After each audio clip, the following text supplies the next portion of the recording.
Good morning, members of the committee. Good morning, Auditor General. Good morning, Financial Secretary and your team. Welcome to this morning's meeting of the Public Accounts Committee. I apologize for the slightly late start, but I declare at this point now that we are quorate so that we can proceed to the hearings this morning. This morning we are going to be considering two reports from the Auditor General's Office.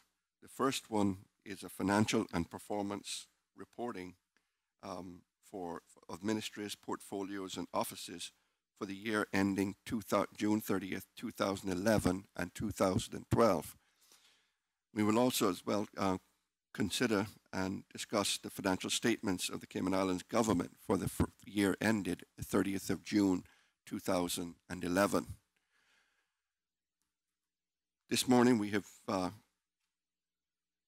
not had apologies from any of our members, but before we actually begin and get into before I invite the Auditor General to make his opening statement, I'm going to ask Councillor Connell if he would to lead us in a word of prayer. Shall we all stand, please?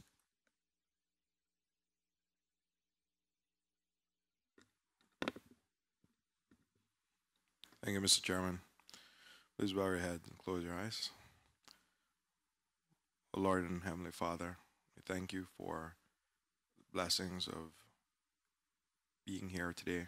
We thank you for life. We thank you for knowledge, and hopefully we thank you for wisdom that we'll need in these undertakings. We hope and pray that you guide our deliberations today and bless all the participants in these hearings. We ask all of this in your holy name. Amen. You may be seated. I think it would be remiss of me if I didn't offer congratulations to Councillor Connolly and his family on the birth of their baby girl. I understand she's doing quite well, as is her mum. Congratulations on behalf of the committee. I'd like for us at this time to move straight into the substance of our meeting this morning and public hearings with regard to these two reports. Auditor General, welcome once again, and I would invite you at this time to make your opening statement. Thank you, Mr. Chairman. Members of the Public Accounts Committee, thank you for the opportunity to provide some initial comments on my two general reports regarding performance and financial reporting, which I issued to the Legislative Assembly in October 2014. The first deals with the annual reporting by ministries, portfolios and offices for the years ending 30th June 2011 and 12, and the second, the annual reporting by statutory authorities and government companies for the year ending 30th June 2012. These reports are focused on the financial reporting across individual entities within the public sector and not the government's consolidated financial statements or entire public sector statements. These reports provide the first comprehensive assessment of the outcomes of the audits of all individual reporting entities for one financial reporting period since the introduction of the PMFL, a goal which I have been striving for since taking up my appointment, but which was thwarted by the significant backlog government had developed in its financial reporting and the subsequent challenges in playing catch-up and addressing some of the underlying fundamental issues impacting financial management across government and its entities. These reports were issued in October 2014, some 2 years after the end of the reporting period which they relate to, reflecting the fact that the relevant financial reports and audits for a number of material entities were not completed until the second half of 2014 as a result of ongoing financial management challenges. Whilst I clearly recognise that these reports are a significant amount of time after the end of the reporting period, the contents are still highly relevant today in terms of accountability and transparency. There has been a vacuum in accountability to the Legislative Assembly for results, and I believe it is fundamental in an effective system of accountability that the Legislative Assembly is provided with information regarding the financial reporting for these periods. In fact, part of helping the Legislative Assembly to hold entities to account is in reflecting on the reasons why we still face significant delays with some entities, impacting my ability to deliver a comprehensive report earlier. Aside from this point of principle, a lot of the matters we raise in these reports are still relevant today. We continue to find a lot of issues in our audits. Whilst the quality and timeliness of financial statements is improving, and some organisations are managed well, we still continue to find similar significant governance, internal control, and risk management issues in entities.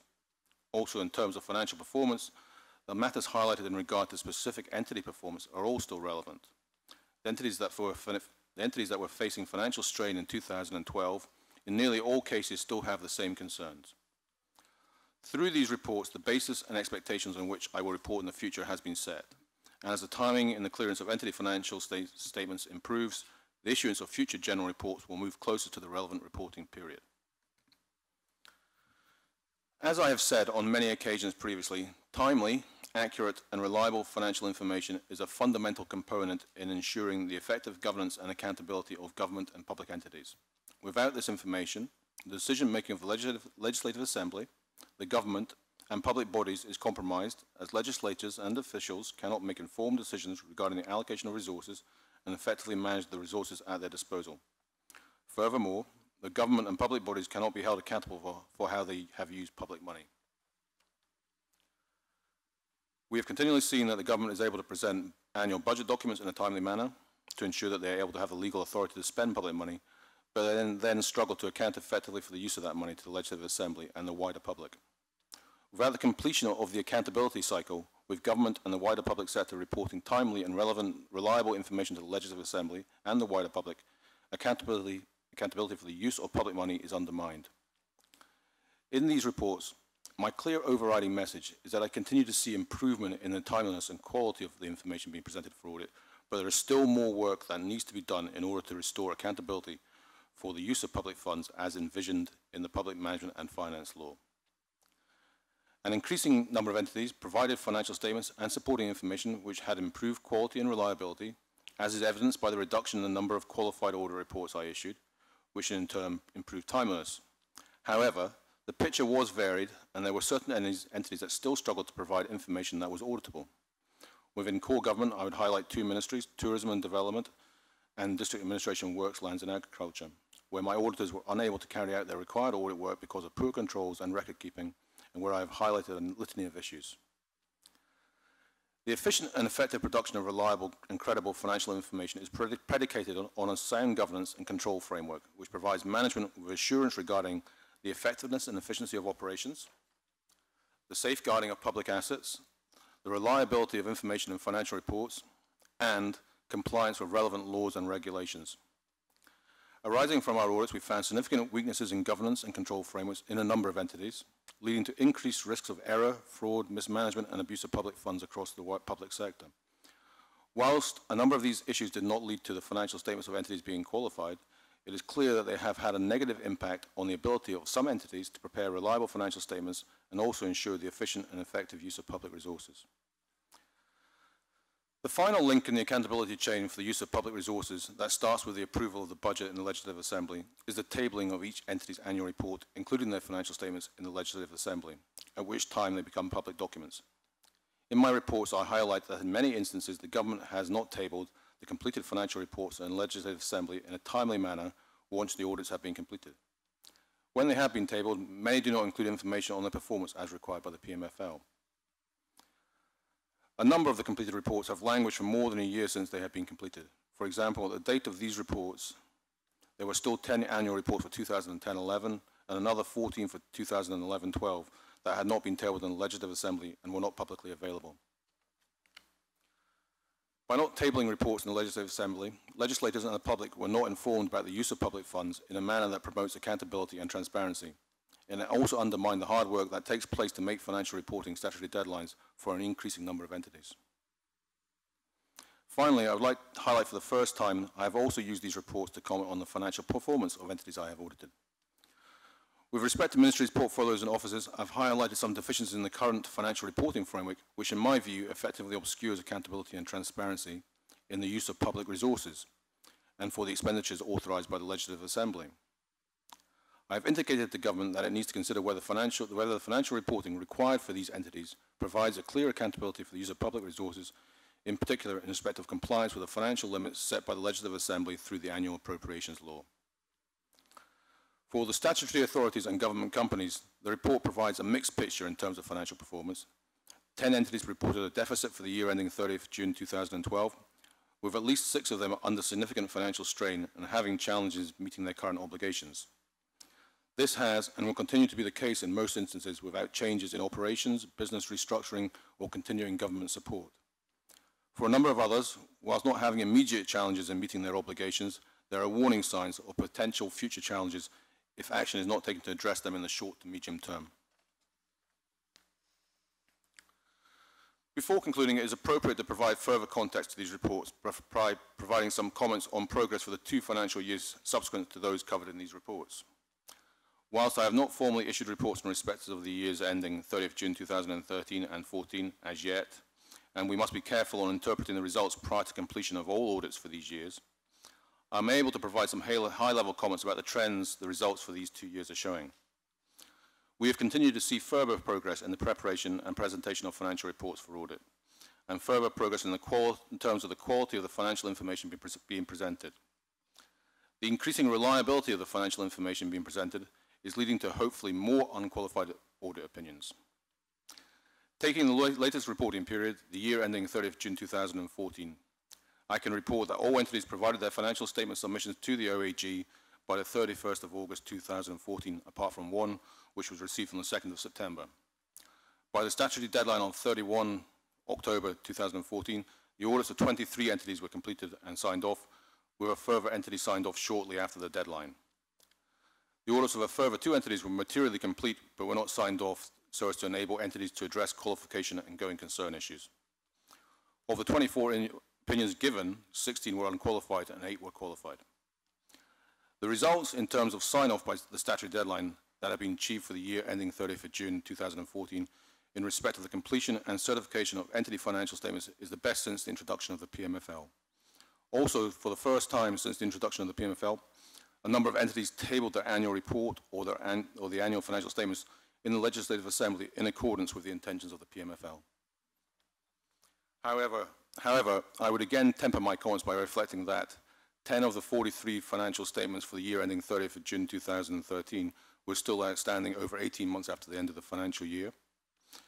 Whilst we have seen further impetus in the last quarter of 2014 to table reports in the Legislative Assembly, there are still a number of old reports that require to be tabled.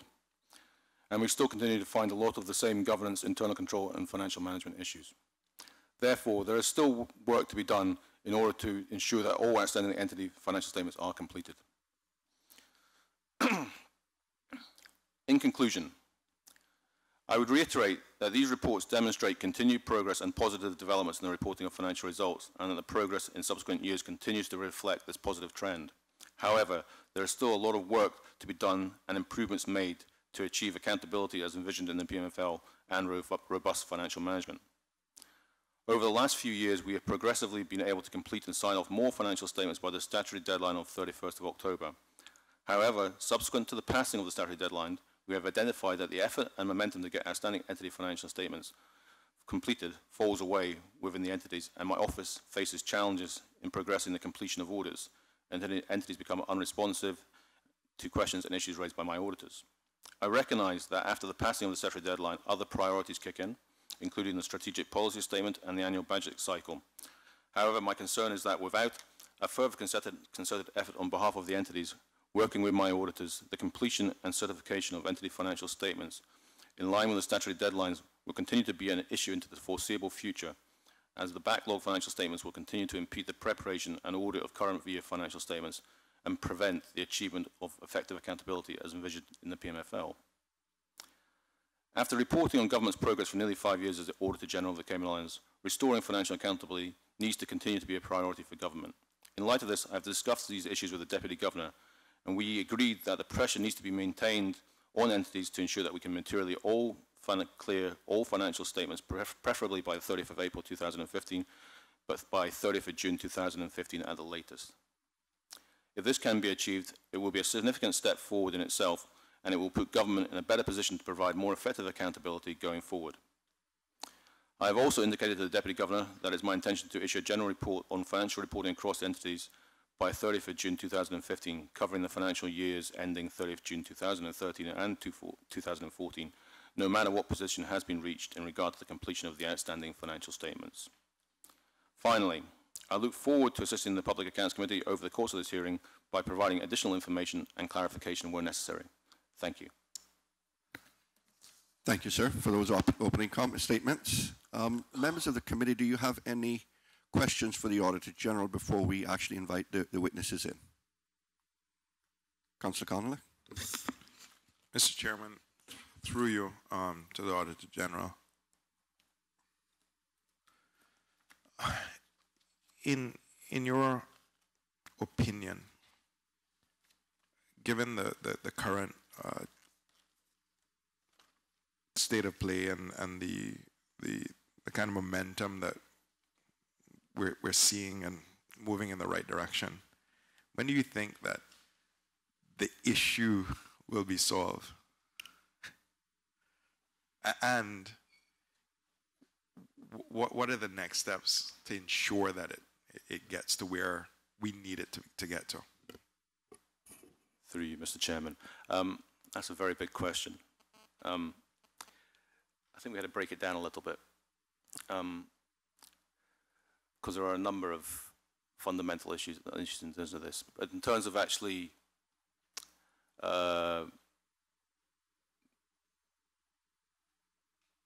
being caught up for the first time, actually having all financials signed off within 12 months of the financial year end.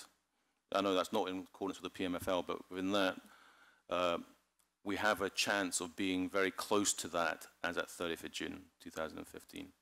There may be one or two entities not there for specific reasons, but I think we should be in a much better position by 30th of June 2015 this year in terms of actually signing off financials by within 12 months of the end of the financial year. So that'll be a huge step forward, and it will create some space potentially to move forward and getting more for the year ending 30th of June 2015 signed off by the statutory deadline of 31st of October. There will be some space and time.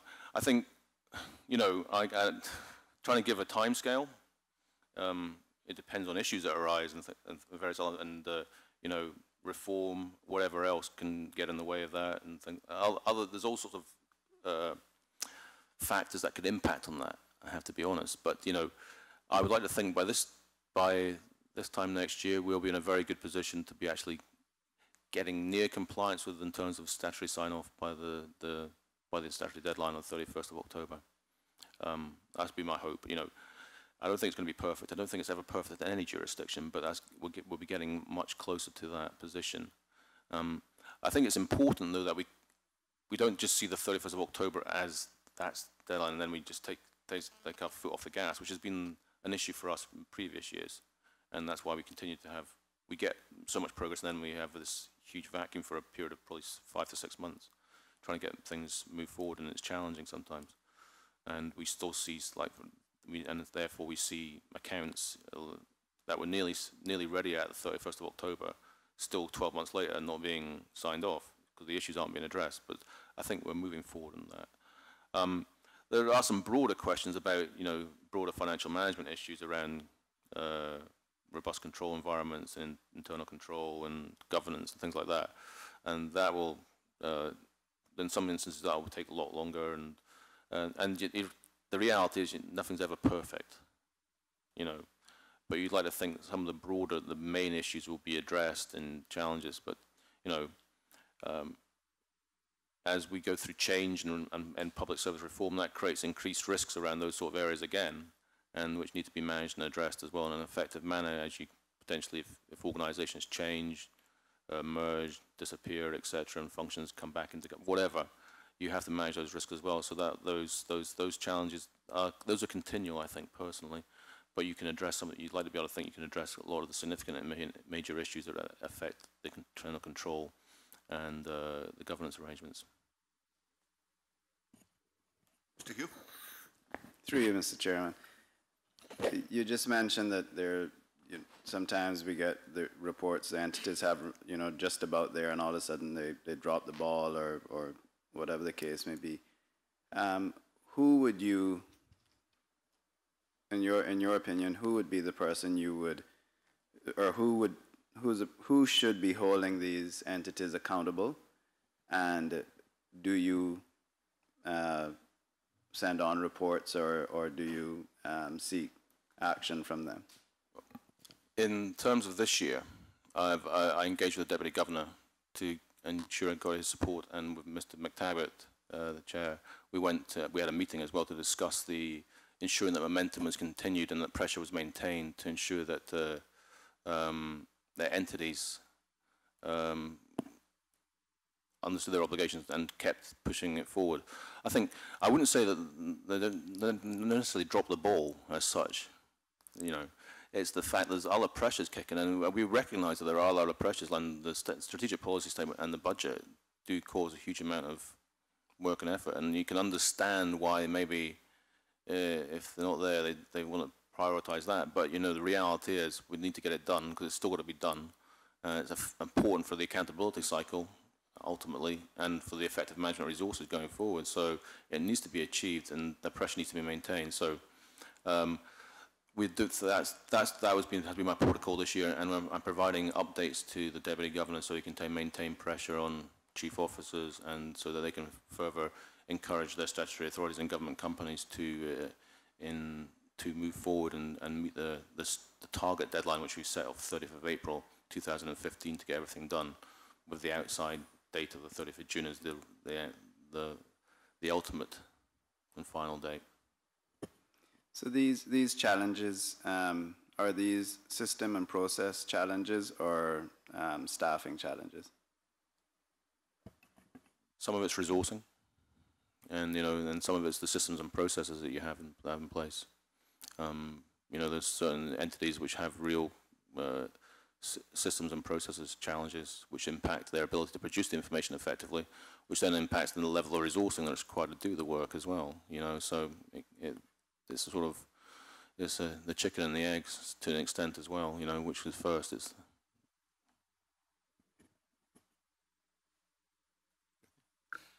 Auditor General, I do have two questions for you. The deadlines that are specified in the PMFL, from your perspective, are they realistic? Are they achievable?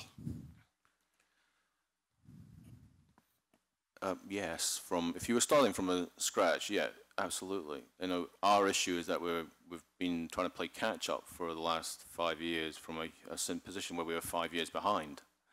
So that creates a significant issue in terms of the cycle of trying to get the reports prepared and then audited. We need to create some space between the actual sign-off of financial statements and the preparation and audit of the following year's financial statements, in which there's never been any space. We've continued to be auditing the financial statements right up until we get the prior years, up until we get the submissions for the following financial year, the current financial year. And that means that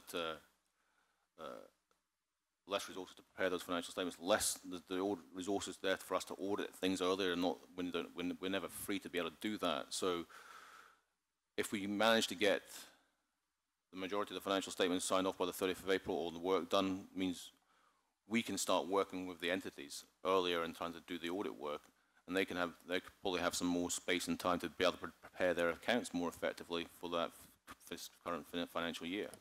So if we continue to see progress and we continue to create more space between the actual final sign-off and the preparation of the next year's financial statements and the audit of that, those targets are realistic, because ultimately we can all start preparing. Clients can prepare their quarterly financials, in which we can come and audit 6 monthly financials, whatever. We can come and audit that, get lots of the work out of the way before the actual submission of the financial statements at the year end, so that those last couple of months where we're doing the final audit work is just concentrating on balance sheet and disclosure, so that we have the time and space to be able to do it all.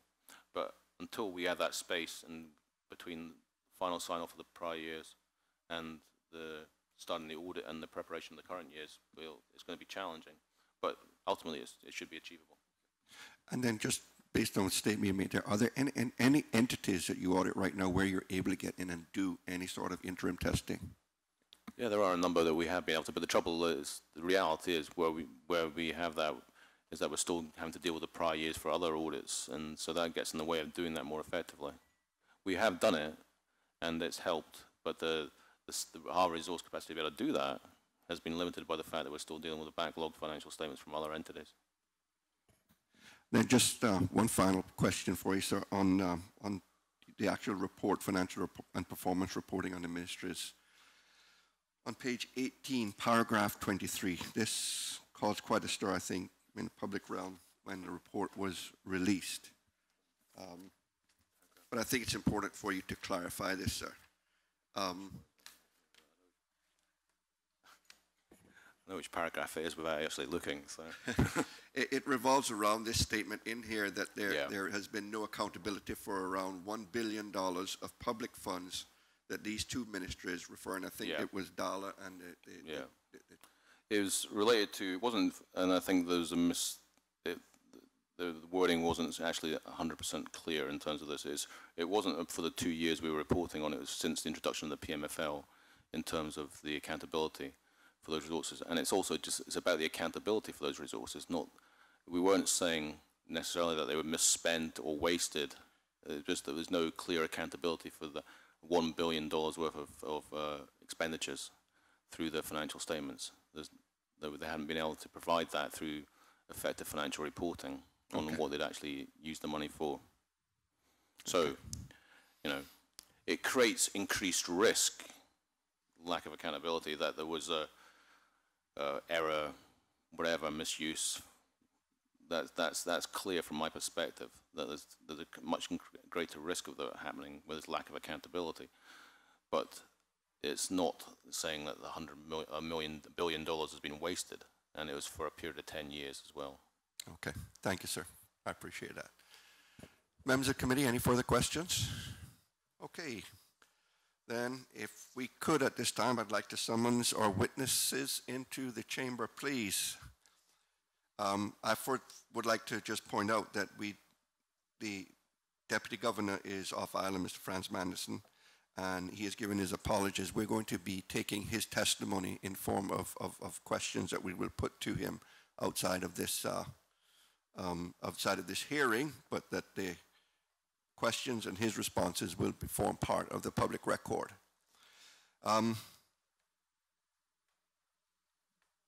The Honourable Kenneth Jefferson and Mr. Ronnie Dunn are in the chambers, but Mr. Vinton Chinsey, Mr. Carol Cooper, Ms. Stephanie Azan, Ms. Nellie Pucci could make your way into the chamber.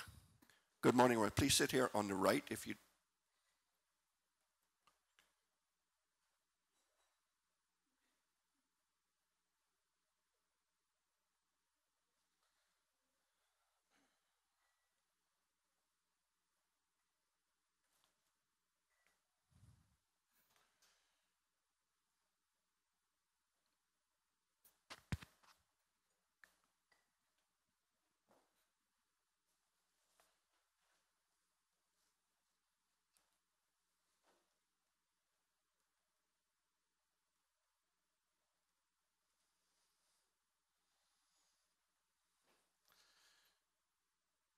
Good morning, and thank you for attending this hearing of the Public Accounts Committee. I'm going to start with you, Mr. Chinsey, and ask you, each of you, if you would please state your name and your position for the record. Vinton Chinsey, Chief Financial Officer, currently in the Ministry of Home Affairs. Thank you. Carol Cooper, Chief Financial Officer for the Ministry of Planning, Lands, Agriculture, Housing and Infrastructure. Nellie Pucci, Chief Financial Officer in the Ministry of Health and Culture. Stephanie Azan, Chief Financial Officer, the Ministry of Community Affairs, Youth and Sports. Thank you all very much. Members of the committee, these witnesses are therefore open for your question.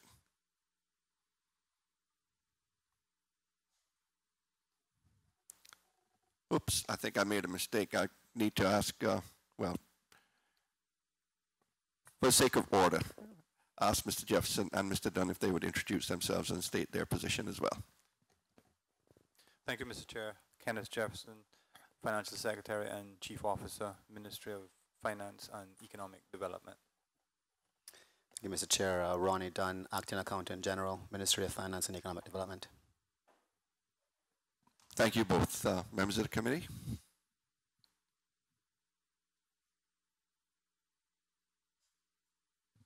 Mr. Connolly. Mr. Chair, thank you. Good morning, everyone.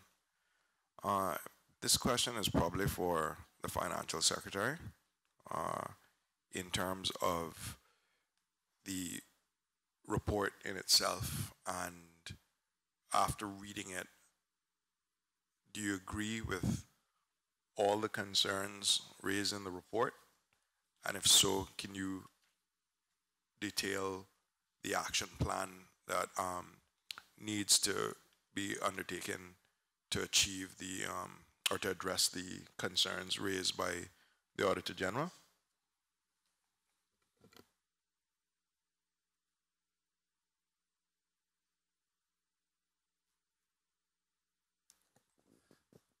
Thank you, Mr. Chair. Thank you, Mr. Conley. Mr. Chair, just make some general preliminary remarks, and to say that we welcome the report before us. And when I say the report, I'm speaking specifically of the report in respect of the performance of ministries and portfolios and offices. I think the Auditor General has, given a fair summary of the contents of the report. And the highlights would be that there are significant improvements when compared to previous years in terms of the timing of the financial information, in terms of the quality of the information, and evidence of the improvements can perhaps best be summarized by the qualifications or the audit opinions that the Auditor General issues in respect of these years. So as an example, for the year ended June 2011, there were 2 unqualified or good audit opinions, clean audit opinions. There were 2 for the 2011 year. And a following year later, for June 2012, that number had increased to 6. In terms of qualified opinions, which is not as good as unqualified opinions, in June 2011, there were 10.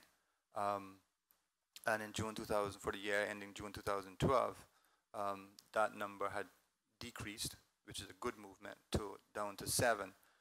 Mr. Chair and members of the committee, the report obviously indicates that there are continuing emphasis for improvements that can be made. The report, for example, indicates that the timing of the submission of what should be annual reports of ministries and portfolios, predominantly what is tending to occur is that the ministries and portfolios are submitting just the basic and the raw financial statements, whereas the law, the Public Management and Finance Law, indicates that it should be annual reports, which are a bit more comprehensive than just the basic financial statements. That the timing of those submissions to the Legislative Assembly, although improving, it should be much better, much quicker than has occurred in the past. The report makes mention of the fact that it's sometimes difficult, oftentimes difficult for members of the public to gain and see access to finalized financial statements, annual reports of ministries and portfolios. If they went to websites in the public sector to search for those reports, it's not always easy to see and to learn what those reports and financial statements and annual reports are saying. The Auditor General obviously also makes reference in his reports to audit queries are not being responded to timely, and that often results in a delay in his issuing of his opinions, although the audits are substantially complete. So, Mr. Chair, the main concerns are therefore that the financial statements, the annual reports, need to get to the Legislative Assembly very promptly upon finalization. In terms of the action plan, Mr. Chair, I do know that the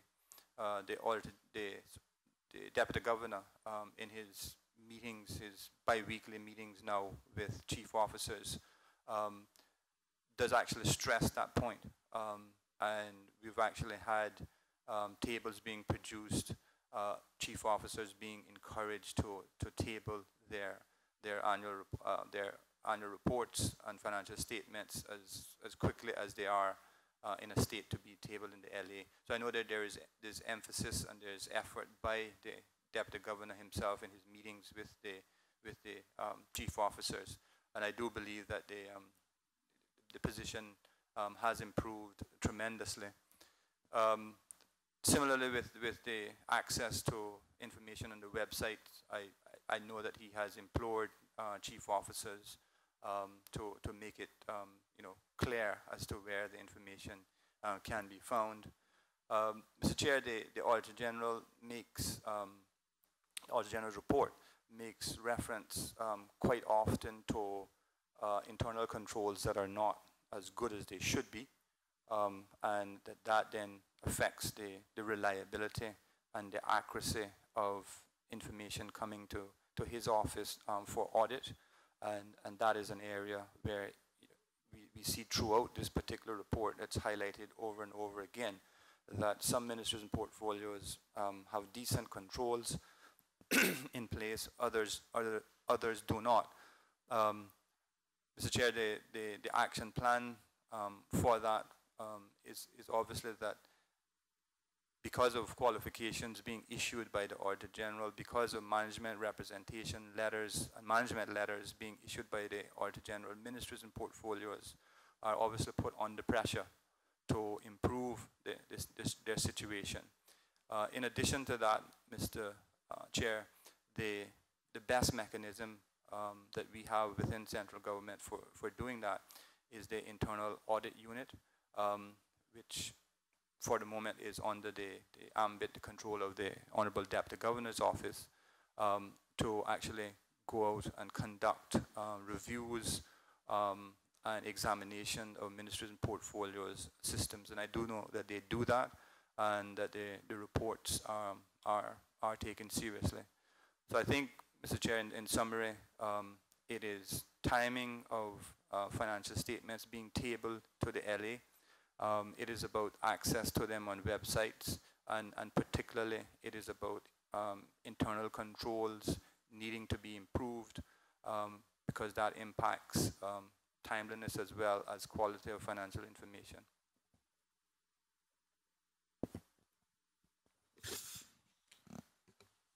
Thank you, Mr. Jefferson.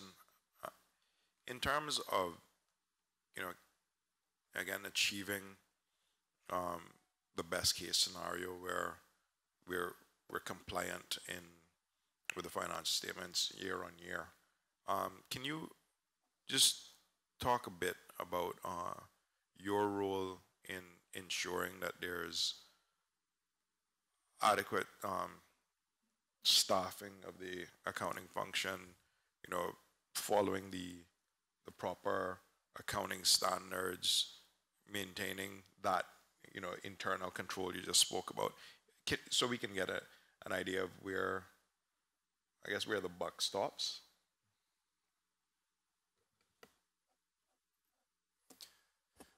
Thank you again, Mr. Chair and Mr. Conley. Mr. Chair,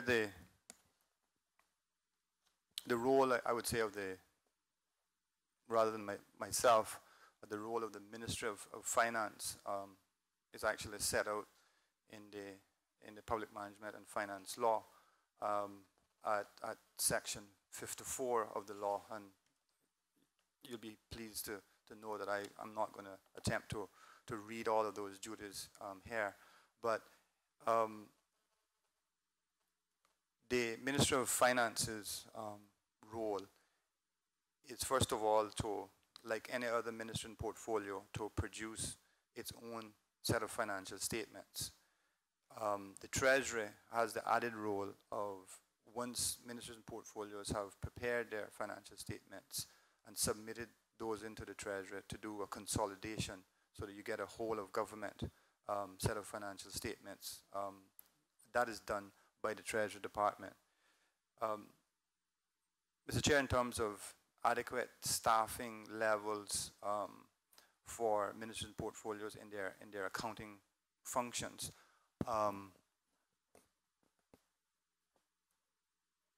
I don't think that I've heard it to any great extent that it's perhaps a shortage of staff that's causing any difficulty. I don't get that feedback tremendously at all.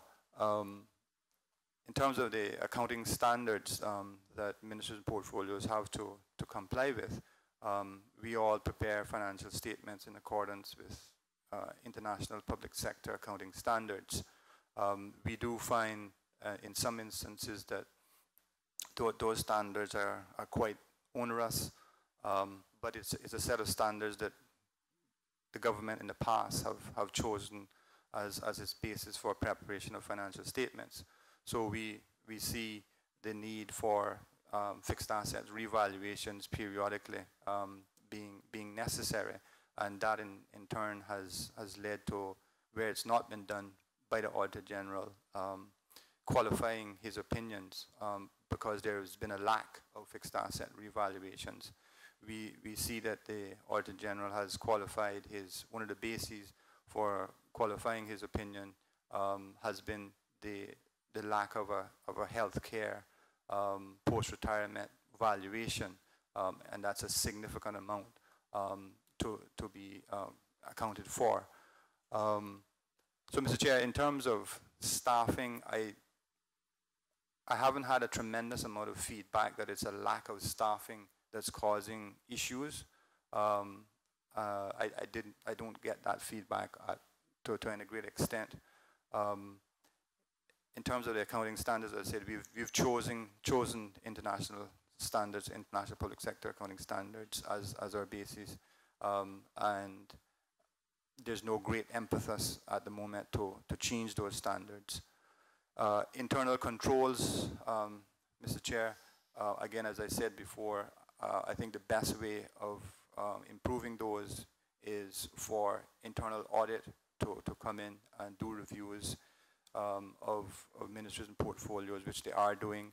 The primary responsibility of each ministry portfolio's internal control procedures rests with the chief officer of an individual minister portfolio. We see, Mr. Chair, the role of the Minister of Finance as being more persuasive and to give advice to ministers and portfolios as to how improvements can occur.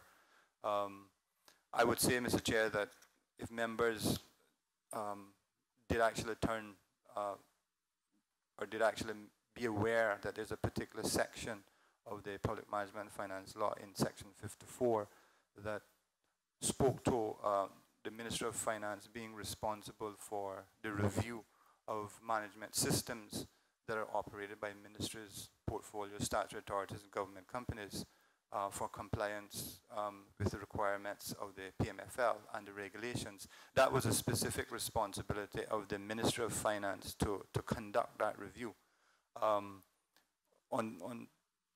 The position has moved on slightly, Mr. Chair. That was Section 54, subsection N.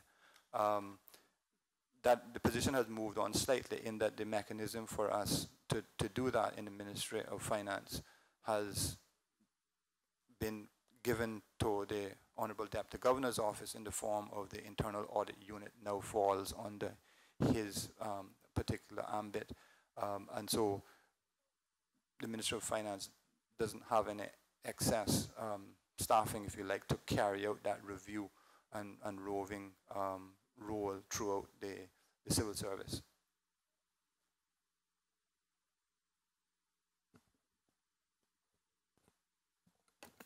Mr. Conley? Mr. Chairman, just trying to understand part of that answer in that, and Finance Secretary, you can confirm or correct me on this. So the Minister of Financial Services is the ultimate person responsible under the PMFL?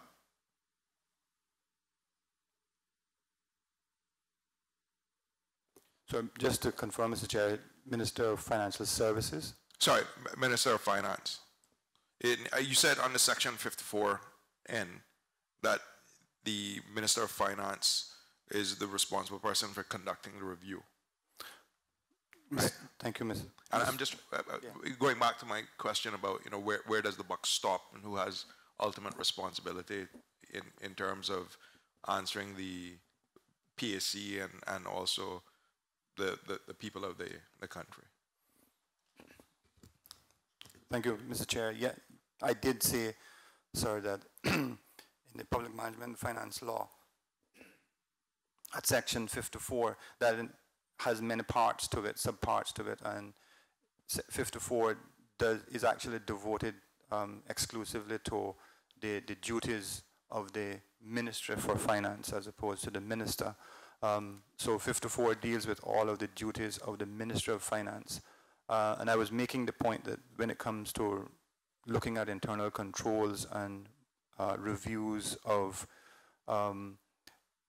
agencies, ministries and portfolios in the civil service and outside of the Ministry of Finance itself, I made the point that the wording in the law still exists now that says that the Ministry of Finance shall be responsible, and it's part N or subsection N of 54 that said that the Ministry of Finance shall review the management systems, which essentially is your internal control systems, shall review the management systems operated by ministries, portfolios, statutory authorities, and government companies for compliance with the requirements of this law and regulations. The point I was making was that the mechanism by which the Ministry of Finance was able to do that is now with a different agency. Thank you, Mr. Chairman. Thank you, Finance Secretary. Mr. Hugh. Mr. Chairman, through you, one of the largest obstacles in becoming compliant with the PMFL is to get the audited financial statements submitted before the October 31st deadline. And earlier we talked about some of the challenges that are faced by many of the entities with relation to systems and processes. I hear you when you say that there's an internal review happening, but in your opinion, do you believe that this is achievable? Full compliance with the PMFL? And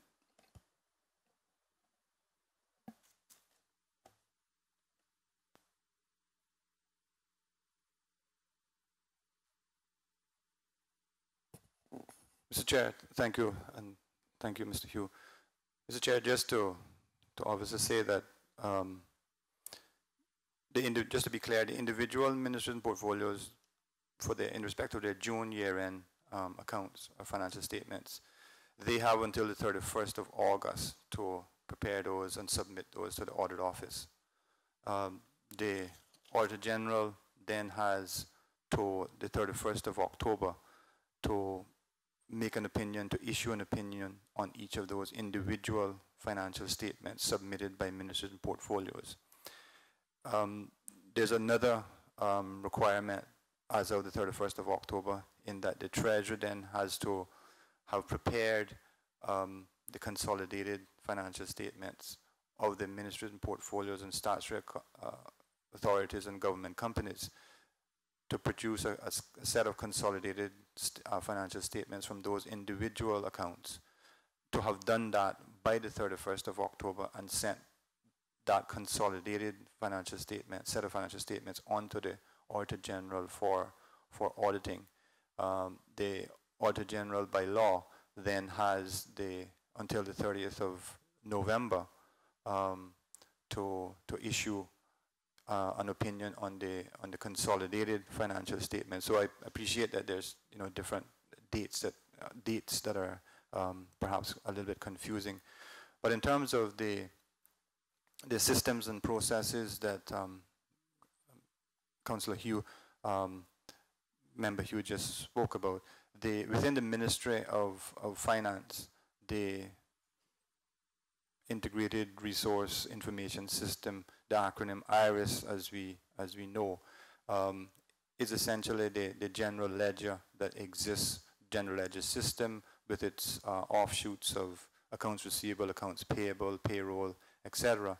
The responsibility for that system does rest with the Minister of Finance. And we have obviously staff which were previously with computer services, and the responsibility for that previously rested with computer services, but has now been moved and placed under the ambit of the Minister of Finance. So Minister of Finance does have control, does have responsibility for the computerized general ledger system that exists and is used throughout the civil service. So in terms of systems and processes, I would invite the Acting Accountant General, Mr. Dunn, to make some comments as to the functioning of the system, because I know that there are improvements that have been made as of recently. Mr. Chairman, thank you, Honorable FS. Mr. Chairman, I think the Integrated Resource Information System does have some challenges in terms of its user friendliness. However, I don't believe it is a significant impediment to agencies in meeting the requirements of the law for either timeliness or quality. There are some, we did a significant upgrade on the system. 2013 went live beginning of 2014 to address security issues and other internal control factors which were identified by a Deloitte report previously. It's an ongoing process, and we continue to try to improve the system, but from my knowledge, it is not an impediment to the reporting process at this time. Thank you, sir. Mr. Connolly. Mr. Dunn, can I ask you your role in pushing and ensuring timeliness and quality? Thank you, Mr. Connolly. Through you, Mr. Chair, the first set of financial statements that were submitted by the August 31st deadline after lack of financial reporting for several years were done by a three-person team consisting of myself, Mr. Ian Fenton, and Ms. Deborah Welcome, coordinating the effort. We subsequently did a similar exercise for the 2012 financial year, and that more or less brought agencies into the habit of ensuring that the August 31st deadline was observed, because somebody's phone was going to ring if it wasn't. This year, agencies more or less operated on their own without a coordinated team, and except for, as the Auditor General mentioned, one agency submitting 2 days late, again, the timeliness effort was met. So it's about instilling a sense of pride within the financial community for doing good work. The Treasury does have processes whereby agencies are asked on a monthly basis to submit a checklist indicating that they've reviewed their ledgers, they've reconciled relevant accounts, they've provided management reports, so on and so forth. We have an entire public sector reporting team within the Treasury who provide advice and support to agencies as well. So on a monthly basis, that team reviews the ledgers for anomalies, corrections, and interagency eliminations, things of that nature. And communication is sent out to the various agencies identifying findings of the Treasury that needs to be corrected within the ledgers and advised on how to correct it. The Treasury primarily is responsible for the consolidation of the entire public sector reports, which is one of the reports that we're considering here today. And the report, being a 2010-11 report, is more or less an historical document. If I can share with the committee the most recent update we have in relation to some of the issues that were identified, and it is in the form of a document that was sent to the Ministry of Finance from the Office of the Auditor General.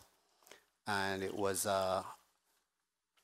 it laid out, it said, this is a working paper prepared to evaluate the effect of prior period disclaimer of opinions on 30th June 2014 consolidated financial statements, and was intended for Treasury to address the steps taken to address the basis of disclaimer of opinion as issued in the Auditor General's report for consolidated financial statements 2010-11. There were essentially 6 issues that were identified then, and the Auditor General sought updates as to how we progressed and what steps were taken to address those issues up to the 13-14 financial years. Now, I'll just go over those briefly. The first issue was a lack of revaluation study for land, buildings, infrastructure, and leasehold improvements. And I'm pleased to inform the committee that such a valuation was carried out. That was effective for the 12-13 annual accounts and also for the 13-14 annual accounts. Now, there are some requirements under IPSAS for various classes of assets to be revalued at the same time. So while central government did a fairly good job in having the assets revalued within central government, I think the Auditor General recently gave the nod as to the methodology and efforts that were made in that regard. There was some deficiency with the wider public sector not having their assets valued at the same time. So we do have some additional work to do there, but significant progress was made in terms of getting the central government assets revalued. The unrecognized, undetermined liabilities of post-retirement health care of public servants. A report was commissioned from Mercer. We have a post-retirement health care benefit valuation that was presented in September 2014, effective for the June 30th, 2014 position. And that is being discussed at the moment for inclusion in the 13-14 annual accounts. So that's another step taken towards improvement. The Auditor General said that there were no basis on the part of management to attest to the revenues and related receivables. And part of the challenges within government and our system is that in addition to IRIS, we rely on a number of subsystems in agencies such as immigration with IMSS, vehicle licensing with the David system, customs with TRIPS. And there are some deficiencies in those systems in terms of number sequencing and security issues that the Auditor General would like to see improved. That is going to be a longer term effort to address all of those. We're seeking to address them within central government, within IRIS, and we think we have a pretty good solution in place, but it's going to be a longer term effort, and I see that taking at least the next 2 financial years to get all systems potential to the level where the Auditor General will be happy with them. The fourth of the 6 items were that expense figures may not be reliable due to related issues of depreciation, impairment, and post-retirement health benefits. Those issues would be addressed in the form of the revaluation report that was procured by the government, as well as the evaluation on the liabilities that was carried out. Fifth, no system to identify relationships that would otherwise be required for disclosure under IPSAS 20 in terms of related party transactions. There are efforts underway to get documents signed off by people within control position within the government in relation to the 13-14 annual accounts. And it is my hope that when we do a resubmission of the 13-14 annual accounts to account for all the audit adjustments that took place since our initial submission, that we will be able to do so with the relevant disclosures made. The final point that he has identified as being a basis of his disclaimer on the 10-11 accounts was the effects of opening balances depending on the status of the 11-12 consolidated financial statements. The opening balances will be addressed as the auditing backlog is addressed. And as the Auditor General pointed out earlier, he's almost up to date. So one of the deficiencies that existed was we were preparing financial statements for a particular year and stating that the position at the start of the year was a certain amount, and then subsequent audits may require adjustments to that amount, which may cause it to change. With the audits getting up to date and being signed off before the preparation of consolidated financial statements, it gives us a more sound basis on which to have proper opening balance, which I think would be accepted to the Auditor General. So I see my role within this entire process as working with the Office of the Auditor General, understanding the concerns, and putting systems, processes in place to address those concerns and improve the overall quality and timeliness of financial reports for the overall government.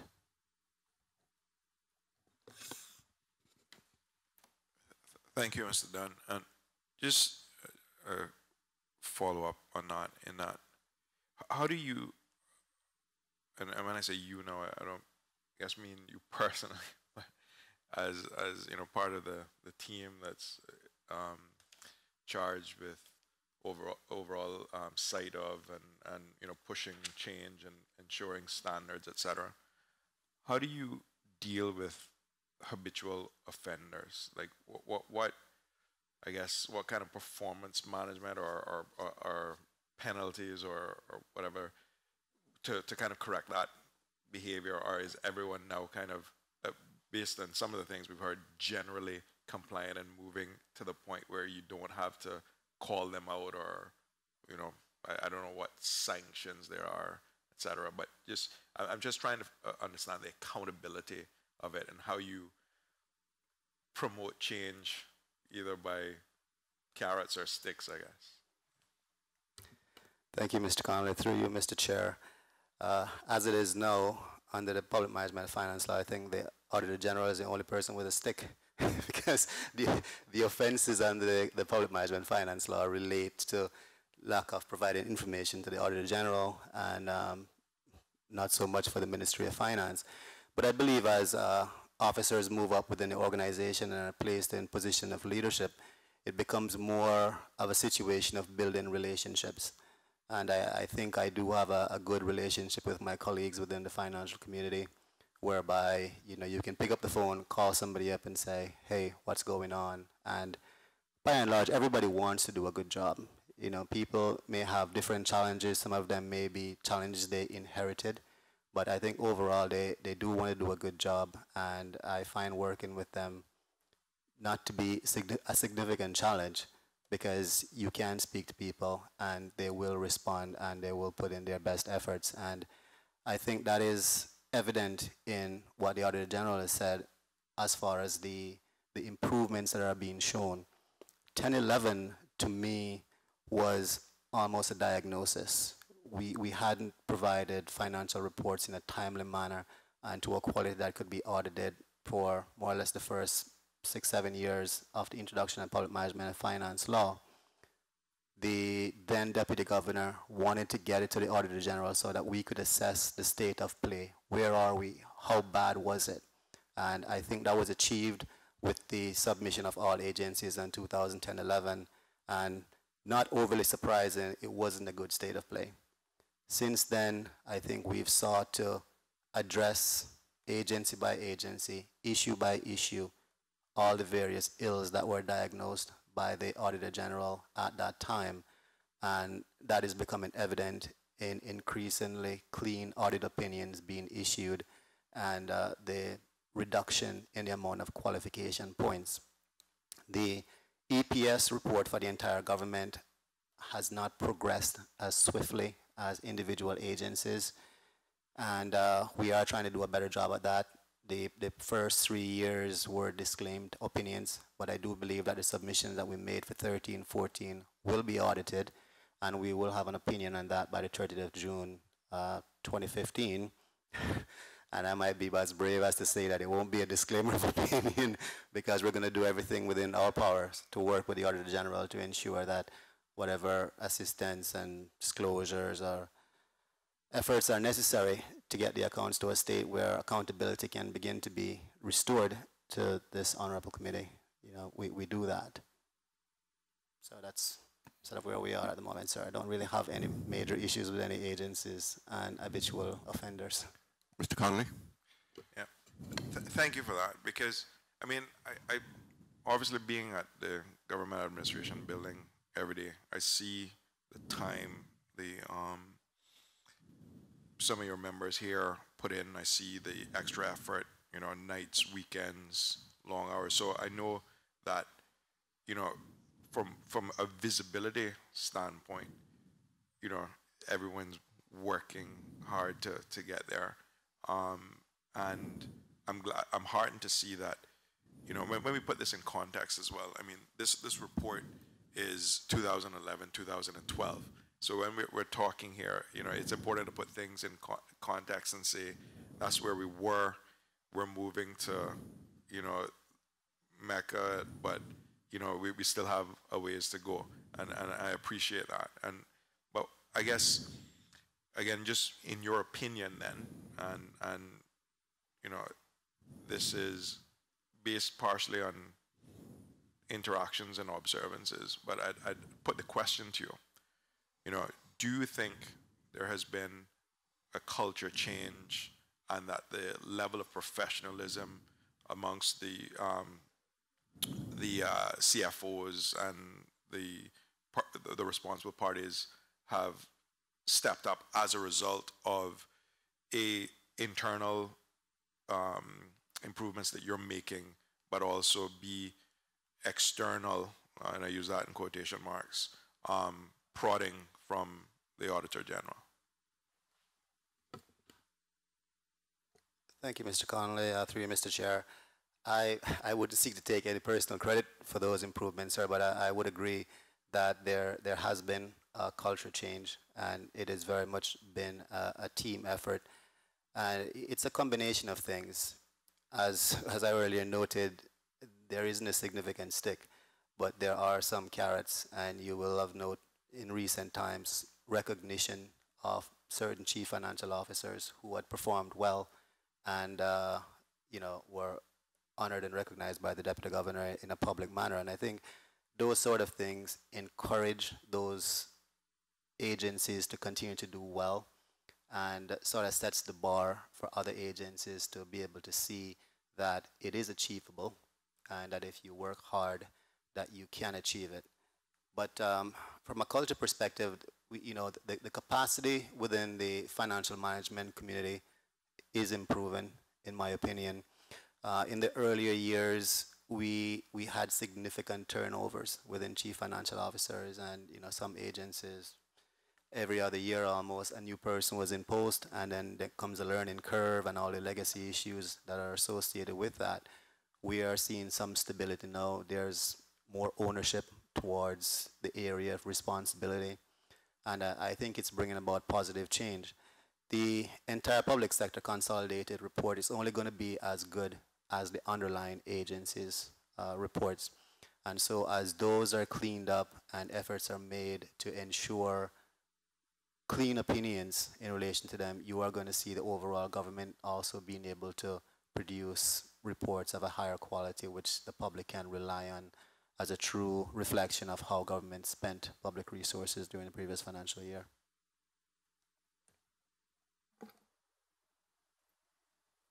Mr. Hugh? Thank you, Mr. Chairman.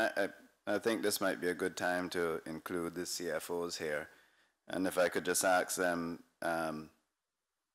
you know, we've had the introduction of the implementation of the PMFL for over 10 years now, and I want to understand whether they feel that their role has been clearly defined when it comes to this law, and have they been given the tools and training to meet the expectations of the role. Okay, I think, who would you like to start first? Ms. Nelly, no, I mean, Mr. Zan, would you like to go ahead and start? Then we can just take it one down.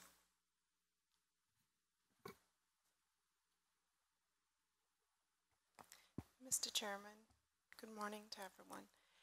In terms of the role of the CFO being clearly defined, I do believe through the process of a job description and accountability standards within that within our performance management systems, we do know what the expectations are. In terms of the public management and finance law, it lies with the chief officer, so we support their efforts in trying to comply with the law from the ministry's standpoint, that is. I would venture to say, though, that there's currently a review of the public management and finance law, and so there have been issues identified in achieving some of the standards, and perhaps some improvements can be made with the law. We're in that process, so I don't want to specify any particular details of what could be achieved, but I would let that play its course. Ms. Pucci? Good morning again, Mr. Chairman and all committee members. Being the most junior CFO, I think here, less than a year at the post, I would not have all of the knowledge and the experiences that my colleagues would have in terms of whether or not we are, given everything that we need to be. It's an ongoing process in terms of our, as my colleague here said, I would echo that in terms of us having like a clearly defined job description and so forth. I guess it gives a theory of what the CFO should be involved more in. I find that on a daily basis, we're involved in a lot more things than our than our job description envisioned, and but I also find that in terms of the demands of being more strategic, we also have the operational transactional levels that are before us each day. So I think it's being able to juggle those. In my specific instance, I also find that staffing is an issue for us in our ministry, and our year really reflected that. But it's an ongoing process, and I look forward to being able to add value and to being able to see more strategic direction in terms of my role, and us having adequate resources and so forth to be able to carry out what we are expected to do by the public. Mr. Cooper. Thank you, Mr. Chairman. Good morning again, everyone. Well, certainly from my end, I concur with the previous two witnesses. From my end, I understand my role as a CFO, what my responsibilities are, and for me that is very clear. Nonetheless, though, there are certain challenges with the environment in which we work. So much is dependent on different persons, departments, and pull it all together, look at the resources that are available. Those can create challenges. Look at, for example, there's a need for capacity building throughout the departments. And much is dependent on the work of each individual, because each department, because that rolls up to the higher level. So one of the things that we try to do is to work closely with each department to ensure that they also understand what their responsibilities are and they're clear as to what they need to do, and to also focus on things like policy and procedures to make sure that everybody is on the same page. But again, the chief officers and the general management of the ministerial portfolio, they have a responsibility as well to support the finance staff, to ensure that they also have the resources to do what they need to do. At the end of the day, as CFOs, we have a professional responsibility that we just have to ensure as much as possible that we carry out our work diligently. Thank you. Mr. Chinsey. As it relates to accounting and financial management, most of the functions are laid out in the PMFL. However, the role of a CFO transcends that to a significant extent, to more strategic and other operational issues. And even in job descriptions, these are not covered in that line, any other items. I haven't seen a job description in 6 years. So it varies from ministry to ministry, depending on the organization, the needs of the organization, the size, etc. But the challenges are very similar in terms of you have spots of capacity problems, which you just have to address bit by bit and as you go along and work as a team and get it done. And the extent to which you can achieve compliance with everything depends on the cohesiveness of management to work towards that singular goal. If you don't have full support of management throughout, you will have problems going forward. I'm going to inject myself here at this point because I'd like to continue a little bit, probe a little bit deeper with the question that Mr. Hugh was asking. And this, I'm going to ask this question to the four of you. And it's very specific to your role as CFOs. One of the complaints of the Auditor General over the years is, well, I don't say complaints, but issues he has raised over the years is the lack of is the quality of the information that is presented to him for audit. Do you as CFOs have access to tools such as Ipsos, the Ipsos themselves, and tools that would be prepared such as accounting and disclosure checklists that would assist you in preparing quality financial statements and information for submission to or for audit?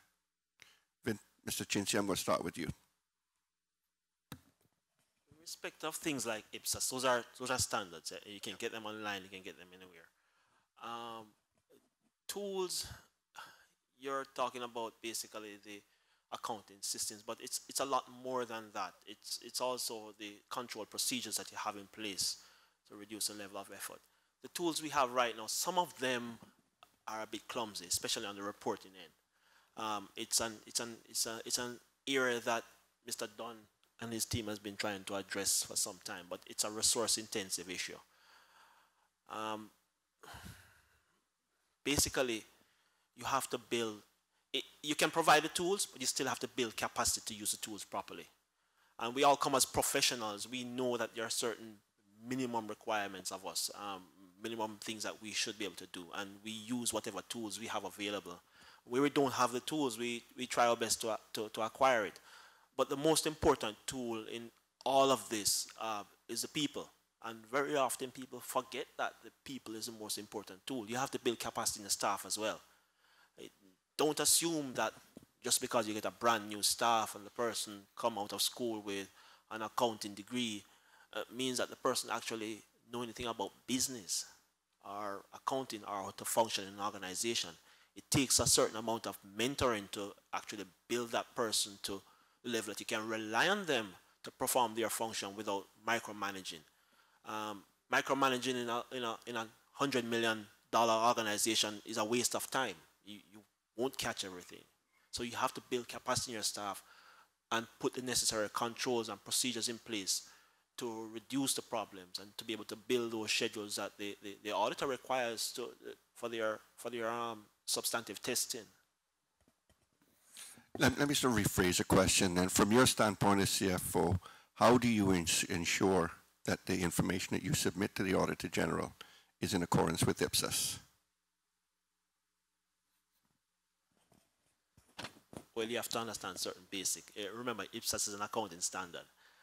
They all have the same fundamental basics and principles.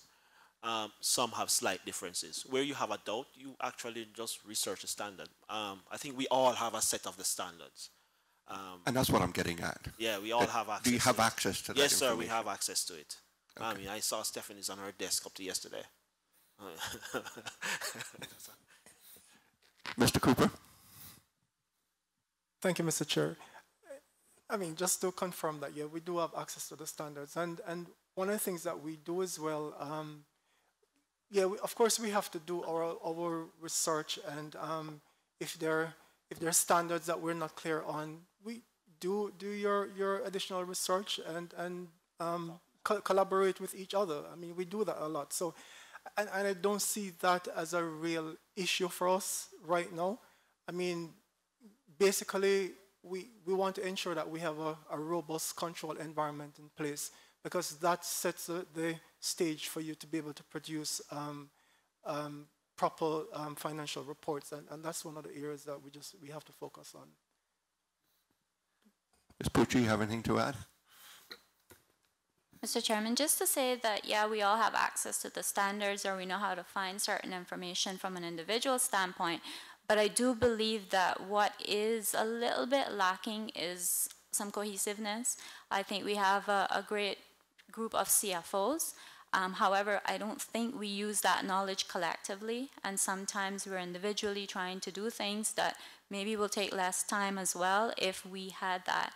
I mean, it's something that I would love to see happen more for us as a group, and I think once I have some more days under my belt, I would love to even be a part of spearheading it, in that we have a CFO group where we can bounce off some of the major issues that we're having, collective issues, or even if they aren't, at least somebody else may have already gone through that, where we're able to, build on our internal control procedures and just in terms of how we do certain processes. I think that is a little bit lacking, and so that's something that I would love to see.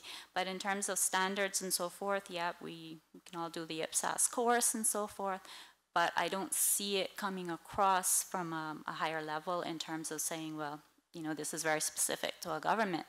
I haven't seen that. I've seen us pulling stuff on our own, because yes, we are professionals, but even in terms of audit schedules and so forth, I've seen us just pulling our own based on our own experiences and knowledge, where perhaps we could be a little bit more collective in that regard. Okay, thank you. I think that's a very interesting observation. Mrs. Zahn, do you have anything further you'd like to add?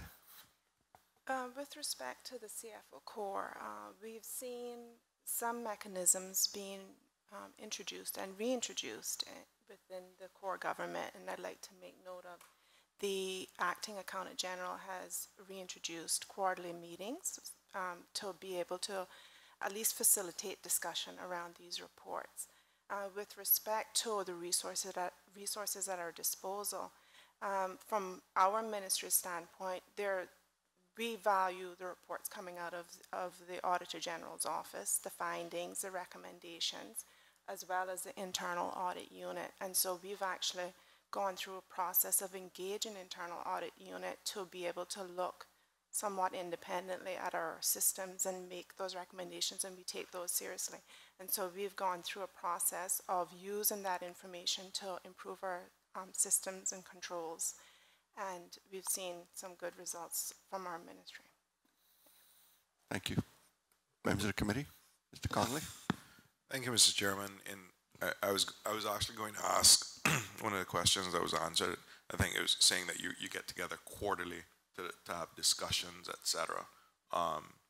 But in terms of actual continuing professional development, is there also a schedule for CFOs? And like I said, there are CFOs that have been there for a year. There have been CFOs that have been there, for longer. Right? What's that that environment like in terms of the continuing professional development, the capacity building for people coming below you, the deputy CFOs, etc. And then in terms of those quarterly meetings, do you think that it can be more structured? And again, or correct me if I'm misinterpreting this. In that, if they were more structured and more kind of strategic in what you wanted for outcomes, that it would make the team of CFOs that much more efficient and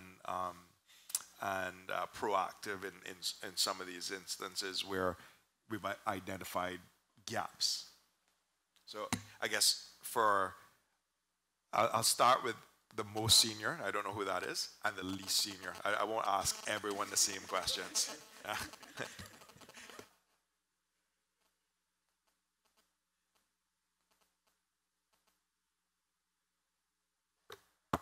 Mr. Chairman, with respect to the continuing professional development, I'd like to make note of the Auditor General's office. They usually facilitate a weekly professional development week for government and the public sector, and so we've made an active effort to participate in that. That's been going on for a number of years now. At the individual level, speaking from my perspective, as a certified public accountant and registered in the state of Delaware, I do have to ensure that I keep up a number of professional development hours, and so I ensure that I do that. I've engaged in a number of master's programs to be able to see that I meet those hours, and also from my professional, not just because of my certification, but to be able to carry out my role effectively. I take a keen interest in trying to gain as much knowledge as I possibly can to facilitate, being an active and valued member of the team. And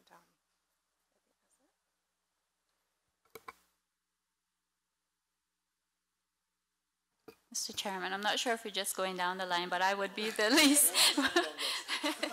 But in terms of continuing professional development, yes, we do embrace the opportunity on an annual basis from the Government Professional Development Week that is put on in conjunction with the Office of the Auditor General. In addition, on a personal level, lots of continuing educational courses as well. And it is something that I have also incorporated into my performance appraisal process as well. So certain numbers of hours on an annual basis. So it's definitely continuing education from a professional standpoint. Yes.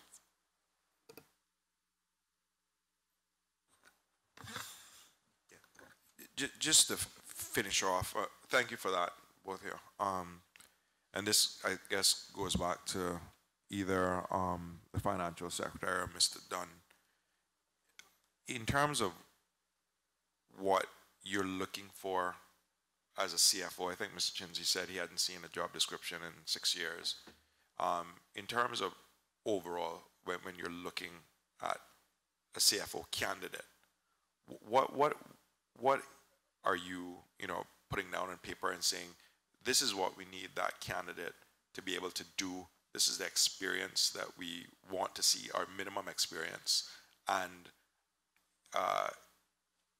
in terms of them expressing their strategic kind of viewpoints. I mean, can you describe that for us, and then also describe the capacity building once you find your CFO, what you're doing to ensure that there's continuity, so that you get people that are staying and satisfied and happy, but then not just relying on them, ensuring that the deputy CFO is basically mimic them and start developing those strategic viewpoints and that, because I think someone said, I can't remember who it was, that everyone's a qualified accountant and people have degrees, etc., but that doesn't make a CFO, right? So how do we get there? How do we get where everyone's on the same page after you've checked off the criteria for this is our view, or this is what we want in our CFO? Thank you, Mr. Chair. Mr. Chair, I won't answer that directly. I'll ask Mr. Dunn, the Acting Accountant General, to answer it. But what I wanted to say briefly was in respect of a previous question where we spoke about training and continuing professional development. It is a fact, Mr. Chair and members of the committee, that we do have to me, a curious situation where in ministries and portfolios and offices, you have a situation, I believe, where those agencies are not necessarily routinely, apart from the professional development week, not routinely scheduling and paying for that professional development education. Oftentimes, the officer, the CFO, the deputy CFO will do so out of their own pockets.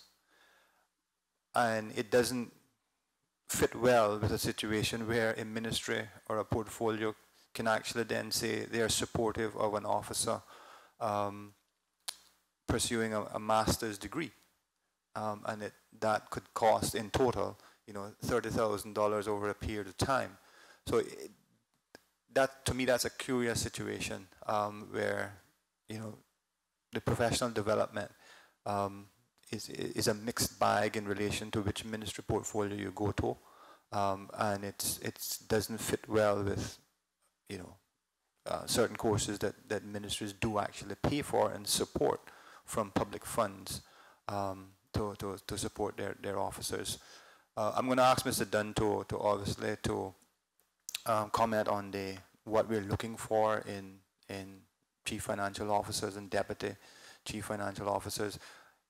There's the obvious points of, at a bare minimum, we want a professional qualification from a duly recognized international accounting body. The reality is, and being honest, the reality is that one agency may actually specify a different period of experience to another, I mean, that's just facts and being truthful. And those are the bare bones of what is required. Professional qualification, a minimum specification of numbers of years of experience. I don't think that you will obviously find a requirement that the incoming person has to have direct knowledge and use of international public sector accounting standards, because if you're a professional, you should be able to adopt pretty quickly to those standards. But I'd ask the Accountant General to put some more meat on those bones. Thank you, sir. Mr. Chair, through you, what I'd like to say is, when you look at what has happened over the last few years, you'll see that within the process, the times when we've had success has been times when ownership has been taken by someone of the process and where leadership has been shown. At the moment, we have a very decentralized system. We have individual agencies where their own HR personnel, own chief officers responsible for their own recruitment. Ministry of Finance is often, the Accountant General are often not consulted during the recruitment process insofar as what are your opinion in regards to this group of potential candidates, what questions should we ask, what tests should we put them through, so on and so forth. If you are included on an interview panel, it is out of a matter of courtesy and not as a result of any integrated system that says, as a key stakeholder, you should be part of the decision-making process in identifying and deciding who qualifies within the government for a chief financial officer. One of the other issue, and it's something that's been identified by the Auditor General on several occasions, and I hear my colleagues alluding to it here this morning, is the manner in which chief financial officers are used. As was indicated by the Chief Officer from Home Affairs, they are meant to be more strategic partners within the ministry's portfolios and not transactional individuals. I believe in many respects there's a lack of recognition for that in the various agencies. And so when agencies go out and shop for their own chief financial officers, they may be looking for different skill sets based on what they think a chief financial officer should be doing, or they want a chief financial officer to do within their agency, and it might not necessarily be right. So there are some deficiencies in that respect. In an improved system, to be honest with you, I think in many other countries there's actually an incubation process whereby somebody coming from the outside shouldn't be walking into the government and immediately be put into a ministry to lead as a chief financial officer, no prior experience, systems, processes, or otherwise. Potentially within the Ministry of Finance, there need to be a period of time spent either in the Treasury or somewhere else where you are exposed to our financial management system, IRIS, what are supposed to be best practices in how you do month-end close and procedures and so on and so forth. And you develop some level of experience before you are then say, okay, well, you're now in charge of this ministry, go out and run it. We do have within our group what we consider to be key qualities, characteristics of a chief financial officer, and DFS outlined some of it from a professional qualification standpoint. There are technical abilities which you must have to be able to meet the requirements, but there are also that key element of strategic mindset. And whether it's an area such as procurement or financial reporting or financial planning, chief financial officers need to be looking at the big picture. They need to be setting the policies and the frameworks that the supporting staff under them operate within to be able to give assurance and provide better quality information. So I think systemically, I would like to see a better system whereby we do, as key stakeholders within the Ministry of Finance, have some input in selecting our chief financial officers within the government, and also giving them a better opportunity to succeed by having an incubation mechanism whereby they're exposed to our processing system in a correct way in the first instance before they're put out there. But unfortunately, at this point, we don't.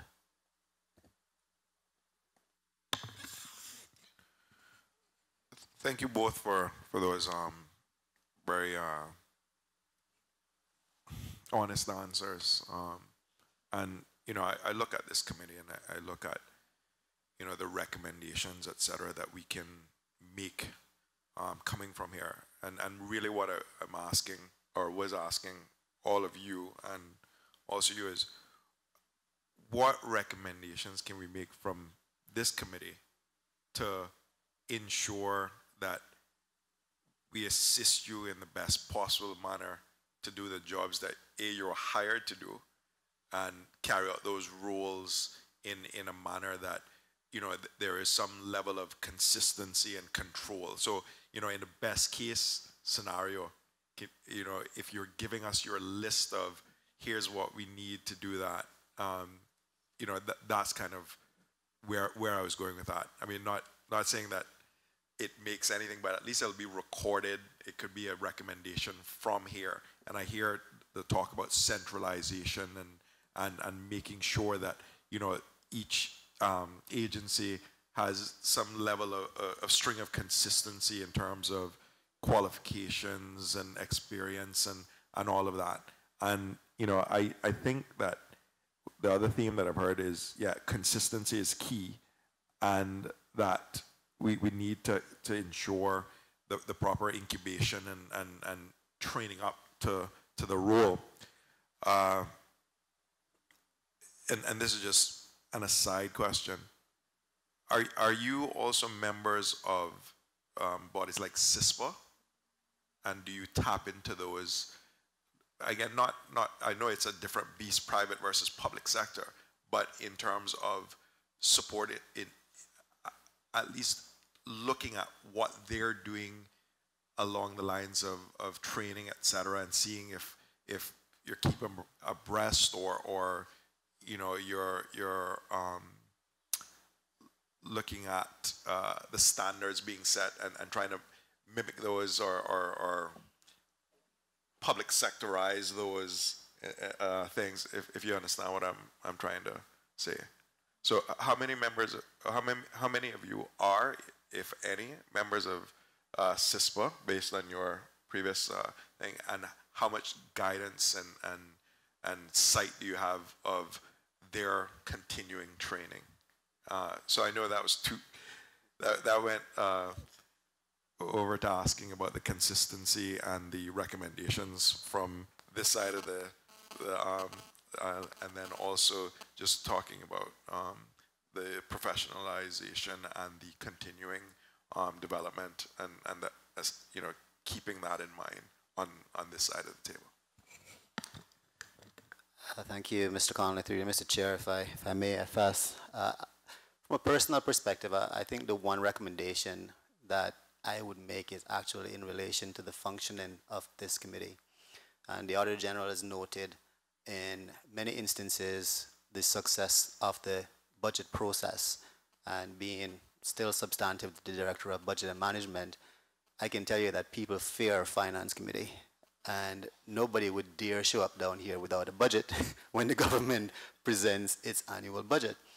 So I think if there were there was a similar fixed schedule put in, whereby collectively, from the public accounts perspective, agencies had to come down here, present all the annual accounts for the previous year, consolidated and individually, and be subject to the same sort of quizzing and grilling in relation to it, everybody's going to make sure that they have it, and there will be more impetus to have it have a particular quality, because I'm going to be sitting publicly and defending my accounts, and it's going to be at a particular date in time that's not movable. So I think accountability at the reporting end being put in place effectively would go a long way in improving a lot of the things that we have right now. That would be my personal recommendation. Mr. Chair, sorry, if I could just add to that. I would say that, and the committee has obviously heard this before, that I think one of the key things that, or one of the key recommendations that would be helpful is leadership over financial accounting, reporting, etc.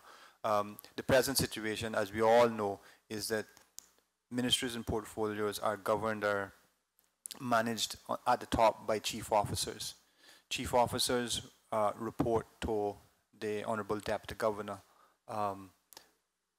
that's the reporting responsibility, the administrative linkages between the chief officer and the Honorable Deputy Governor, not to the Ministry of Finance. The Honorable Deputy Governor has taken on the leadership role in a financial way and encouraging ministries and portfolios to actually get on top of the financial reporting responsibilities that they have to do. And he's done that quite well. He's met with the Auditor General. That is working. But it's not specified in law. So the legal specification for it, in my mind, is absent.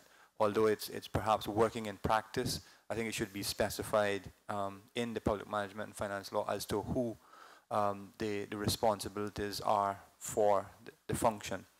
And again, the Auditor General spoke to the reporting aspect in his report that it's quite often a long period of time after the year end has come and gone that the Parliament actually gets to see financial statements and annual reports.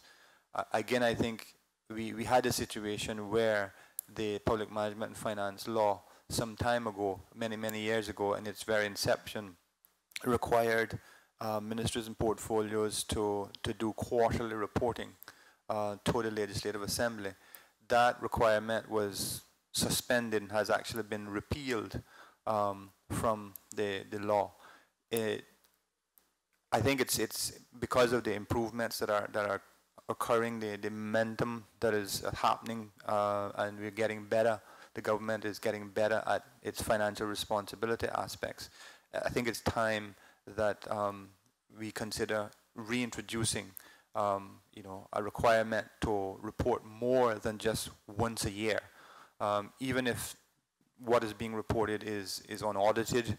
I think it would do well if we actually recommended that the law be amended to reinstate a requirement for far more frequent reporting than just once a year after the year-end reporting. Thank you, Mr. Chair. Thank you, sir. Mr. Chinsi. Mr. Chair, I do agree with the FS that more frequent reporting would be an improvement. However, the law doesn't make a leader. Specifying that somebody is supposed to lead something in the law will not make them a leader. Doesn't instill leadership. Leadership is individual. In respect of Mr. Dunn's suggestion, that would actually work, but a key requirement will be not just financial statements, but the annual report, which is a management report. Just churn out a bunch of numbers really would not have the desired impact or effect. It doesn't tell you anything. It's just a bunch of numbers at a point in time on a piece of paper. But when you have a real management report, which tells you what's happening in the organization, where you're going, and what you aim to achieve with the public's money, that's a different aspect. And that's what we're really missing. And that will drive home accountability. I mean, I've worked in corporations and I had to report to board of directors. You don't go to the board of directors with a bunch of financial statements. That's not what they're interested in. They're interested in, are we going to make money? When? What are we going to be developing for the future? That's the important part of it. But Mr. Chinsi, I have to say, I think you've opened up an interesting situation. But let me ask you then, why is it that our ministries and portfolios are not able to comply with that requirement and get these things done on a timely basis? I don't think they understand it. I don't think they understand what it really is. And it's not something churned out by accountants generally. It's not an accounting thing. I mean, the accountants can churn it out, but it still have the wrong slant. They are not necessarily the best persons to produce management reports, but I don't think they really understand. I think there has to be now a next phase, an educational process. What do we expect in this? I mean, we have spoken about it in our ministry, but we have not, in my opinion, really done it yet. We started, but we just didn't drive home and finish. I think we're going to try and do it now, but cannot be done by the accountants alone. CFOs are not the persons to drive or own that particular part of the process. I guess my next question for you then would be, who is? Is it the chief officers? Yeah, that one would be the chief officers, but I'm not sure how many of them really want to take that on right now. You'd have to ask them that. Well, it is a legal requirement, and I mean, Auditor General has, made mention of it in several reports, certainly since I've been chair here, and we see very few of them actually being tabled or coming forward. We seem to be improving on the financial statements, but nothing really on the annual reports basis.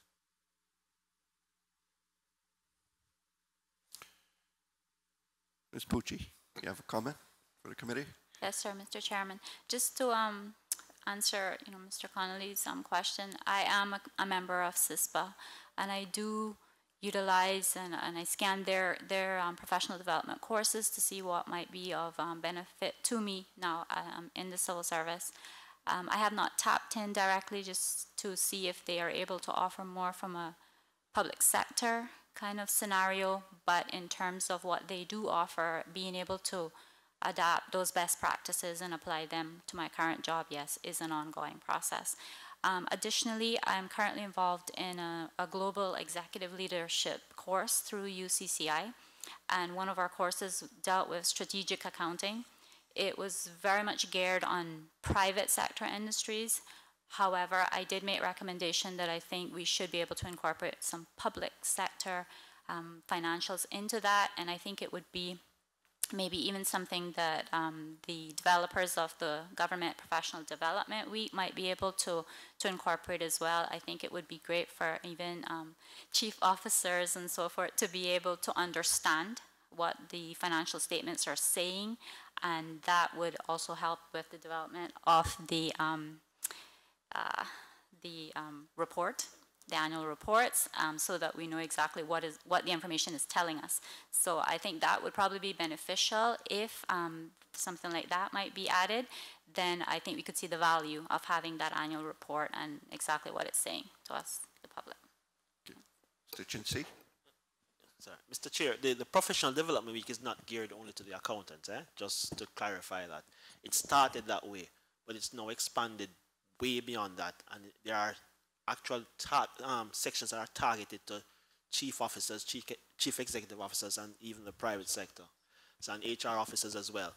I don't think a lot of them don't have come to that realization yet, and things like what Ms. Pucci is saying is some of those things should be on the topic, and it can be incorporated at this stage, but you still need them to recognize it and come. We mandate, for instance, all my accounting staff are mandated that they must attend, and it's a part of their professional development requirement for my staff. But the chief officers and some head of departments, there are actually sections of that professional development week specifically targeted towards them, and they should make an effort to attend. Okay. Mr. Cooper? Thank you, Mr. Chair. Just a comment on the Professional Development Week as well. My team, all members are mandated to attend the Professional Development Week. And I must say, it's a great bunch of people. We spend the days there, and they go back to the office and do whatever they need to do to get the work done. So they don't leave from the seminars and go home. They head back to the office. But in addition to that, well, I'm not a member of CISPA, but I'm a member of CGA and ACCA. So I constantly look at courses that are relevant to my area of work, and whatever I can incorporate into my daily work, I do that. In addition to encouraging my team to look at opportunities for continued development, and that's something that we value. One of the things that Mr. Chinsi mentioned earlier, the most important resource that we have is the people. It doesn't matter what systems you have in place. At the end of the day, it's the people who we require to do these various activities. So, and I find that sometimes, especially for the finance officers, when you look, the chief officers and managers in general sometimes do not place that sort of emphasis on training for finance people. So we're taking responsibility for our development. My courses are paid out of my pocket, with the exception of the professional development week. So all of my program that I plan each year, I pay them out of my pocket. Listening to four of you CFOs here, I mean, you've identified a great resource amongst yourselves as a group. But I've also heard from at least one of you that you could be a bit more cohesive, working more closer together.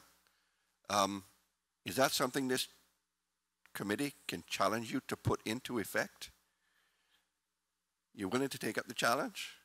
Because I think if it really would, I mean, I think it could have that flow-on effect that you all are looking for in terms of helping to address some of the issues we're discussing here.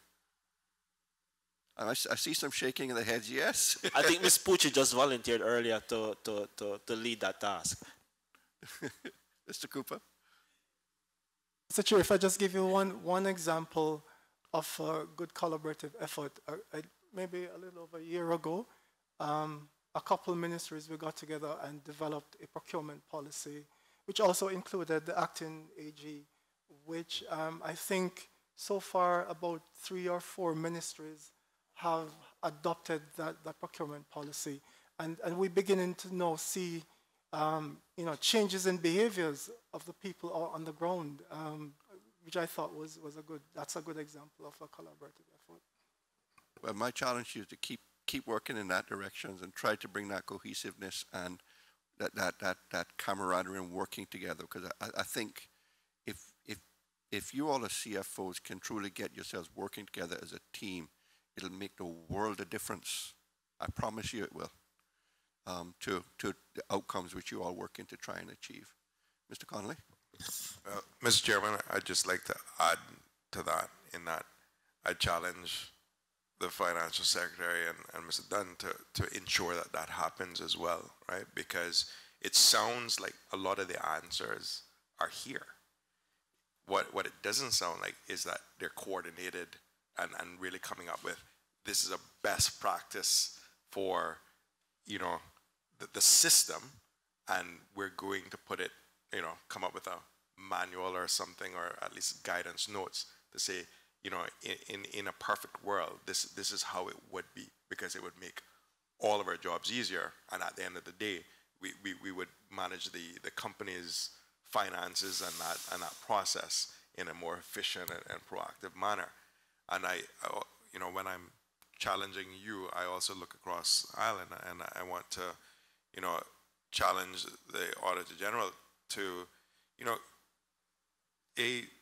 we've heard about the Professional Development Week, but make it, very relevant and issue the best practice statements, so to speak, that can guide the kind of strategy behind the CFO position, and define what we're looking for and what's best practice in other countries, and also using your experience, right? Because if I think, again, just hearing, from let's call it three different groups here, a lot of the answers emanate from this body and this group of personnel right here, and it's just now trying to get, I think, in my viewpoint, government moving in the same direction and not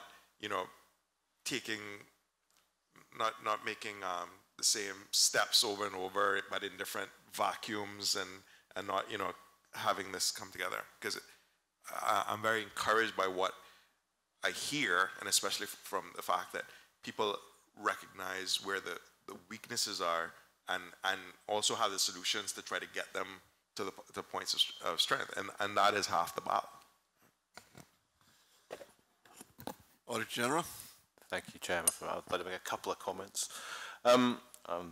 have to recognise my independence and not trying to push the boundaries too far about being part of the government in that sense. But I think Professional Development Week basically arose from my view about professional development for my own staff and the fundamental importance that they require to maintain their professional skills and abilities, and that as an office I have an obligation to ensure that happens and that they maintain that professionally, otherwise they can't do their jobs effectively. So that's where it arose from, and it started from us looking just at the accounting standards and the auditing standards and updating my staff about basic technical stuff, and then inviting the core government to come and attend those updates on accounting standards with us, and internal audit coming about the auditing standards. And it's grown from there into the beast that it has become, which is a much bigger and much wider event around not just financial management, but general management and governance across in the public sector and performance management in the public sector. And something that's come from my office is particularly unwieldy for us to do. And we've actually, CISPA are the lead organizer now in terms of that, although we have reality done most of the organization behind it. And that's something that we have for somebody else needs to come and take step in. And I think there's a clear role for the Civil Service College to be the clear leader from a government perspective in Professional Development Week, because the resource is huge that's required to do that, and it's not sustainable for my office to keep putting a lot of that resource in, although we are a keen supporter of it, and we've driven the process forward now for a few years, and I think it's fundamental. But I don't think government should be relying just on Professional Development Week. I think from a financial perspective, there needs to be a more cohesive professional financial development within government itself, looking at how you ensure you can put the building blocks in place so people progress through the ranks within government, develop the experience that they require to become CFOs and hopefully chief officers or whatever else in the future. Because my experience in other places is that the CFO is the next chief officer or CEO in lots of the organizations. So you're looking for people to develop those skills, and I think there's a clear need to look at that, how you could build that financial capacity within government through whatever financial professional solution, maybe delivered through Civil Service College. And I think the thing is that it comes out is that they're all paying for their own professional development, which they're required to maintain their own designations, which is, to an extent, is from my perspective, is particularly outrageous. It's government's responsibility. They require them to have a designation to do their job. You need to make sure that they have the ability to do that and get the professional development support to do that. There's a certain amount of personal obligation around that, but as an organization, you require people to have a designation. You require to support them in maintaining that and ensuring that they get the relevant skills updates and knowledge updates as are required, etc. But there's also the thing about the economies of scale, about everybody working together to do that. There's abilities to bring people in from overseas if you're doing it as a cohort rather than as individuals, to do a seminar on IPSAS or whatever else, or the role of the CFO and things like that. There's much more power from the economies of scale, from the collective looking at that. And I think that's something that I think the Ministry of Finance has got a role here as well in taking that forward with the Civil Service College as well. But looking at how we can, what the building blocks are for your finance officers who are processing your transactions. How do they develop and move forward? And I think there's a clear need for a professional development function in terms of that, and for the finance function. And you probably could expand that to HR and other systems, but I think just looking from the financial management perspective, I think I think it would be a fundamental. And does the government have a role in bringing in graduates to do professional training within the organisation as well? Could you have people coming in to do their CPAs or the ACCAs whilst working for government on a training contract, for example, for a 3-year training contract? Those are sort of things you could think about in terms of how do you develop the capacity for government internally. So there's a lot of options, but I think fundamentally, I think they need to look at it on a profession basis for government in terms of training. I had other things to say, but I'm trying to remember what they were now. They'll come back to me, no doubt, in due course. I think the other thing is CISPA is an important aspect of this, and my office are all members of CISPA. There's an issue from ethics and integrity as well, because there's a requirement to ensure that you're a member in good standing to be a member of CISPA from your other institutions and things like that. So from my perspective, it provides an additional safeguard in terms of that aspect of it, but also provides you access to other training as well.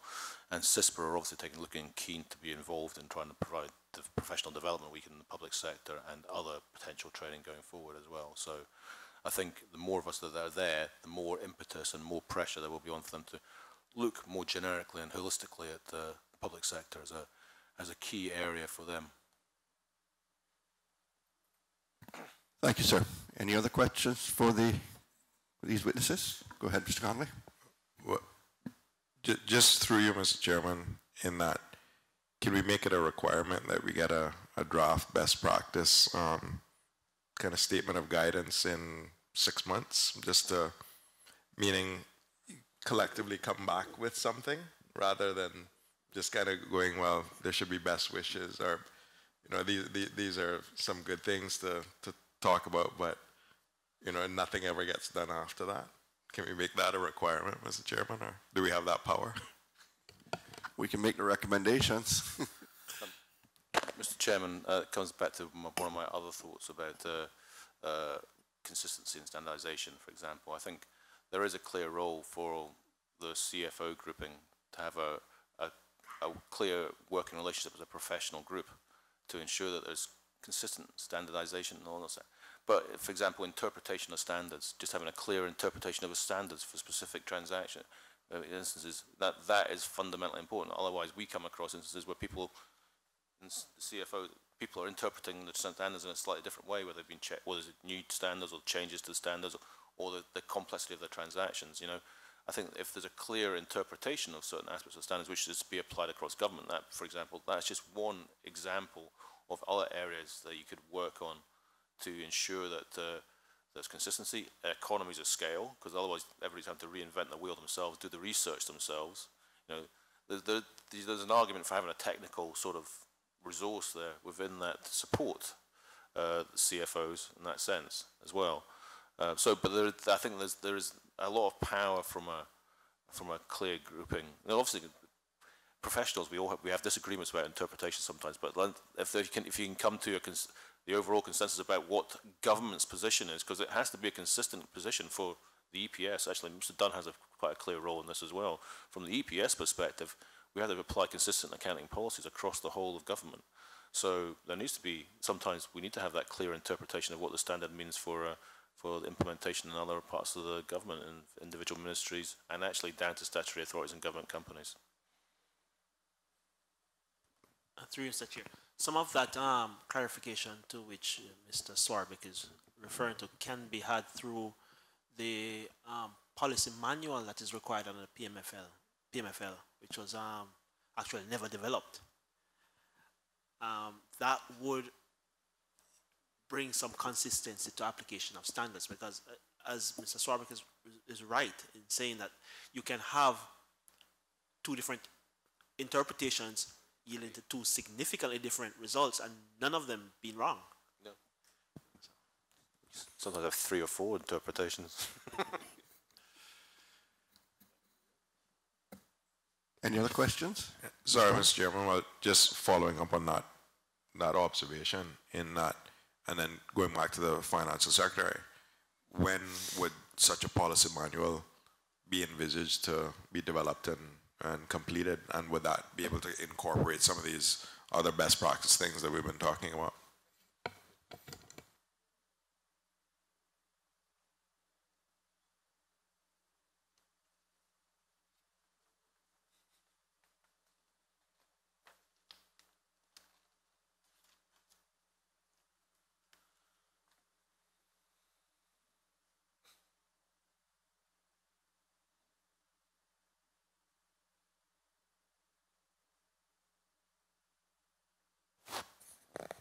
Thank you, Mr. Chair. Mr. Chair, I was just conferring with the Acting Accountant General as to when would be a realistic date, because we certainly don't want to make a promise that we can't keep. We certainly feel that before the end of the next financial year, we could do it, and our aim would be to do it, you know, in approximately 6 months' time. But we wanted to build in some leeway there, and so we're saying before the end of June the 30th, 2016, we could have it done, and our aim would be to do it before then. Thank you. Any other questions? If there are no other questions, then this will conclude our segment with regard to the examination of this report on financial and performance reporting for the Ministry's portfolios and offices for the year ending June 30th, 2011 and 2012. The other matter that the committee would like to do is to examine and talk through the actual